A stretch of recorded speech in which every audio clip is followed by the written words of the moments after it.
Imbes na gumanda ang kalabasan ng New Year, new look ng isang ginang, kabaliktaran ang nangyari dahil nagkaroon siya ng cauliflower na tenga. Alamin kung bakit sa Frontline Balita ni Mobile Journal, Yeda Pascual. New Year, new look ang peg ni Blessel Campbell kaya nagpabutas ng tenga sa loob ng isang mall noong January 5. Sa halagang 750 pesos, 2 beses siyang binutasan sa tenga. So actually, sabay naman kami ng anak ko. And then, sa kanya okay naman. And then sa akin, after 2 weeks, nag-start na siyang nag-irritate. And then, namumula na siya. And then, nung nag-decide ako na itinitreatment ko pa muna. And then, kasi nangihinayang ako dun sa, alam nyo na, sa butas. Aminado si Blessel na hindi niya masyadong naaalagaan ang kanyang tenga at madalas pang masagi. Hindi biro ang pinagdaanan niya.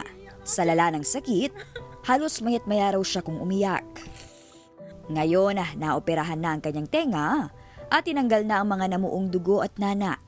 Sobrang sakit po talaga kasi parang sasabog yung ulo mo sa sobrang sakit. Kasi hindi talaga daw po gagana yung antibiotic kapag hindi mailabas yung yung nana po. Kaya kung ako tatanungin kung uulitin ko pa ba, hindi na po. Kasi parang na-trauma na po talaga ako sa sakit.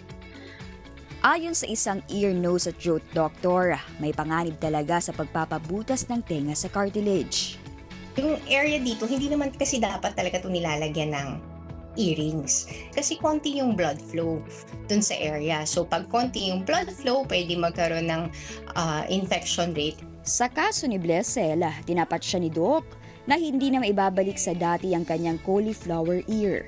Paalala naman ni Doc sa mga nagbabalak magpabutas ng tenga, siguraduhin bihasa ang gagawa, malinis ang equipment pati ang lugar kung saan ito gagawin. It's very important that after you have a piercing, dapat nililinisan siya, nilalagyan ng antiseptic and let the wound heal before doing any activities na pwede magkaroon or mag-cause ng possible infection dun sa area na yon. Nagbabalita mula sa Frontline, Mobile Journal, Yeda Pascual. Mga kapatid, Julius Babaw po. Para sa komprehensibo at makabuluhang balitaan at talakayan, mag-follow at mag-subscribe na sa social media pages ng News 5.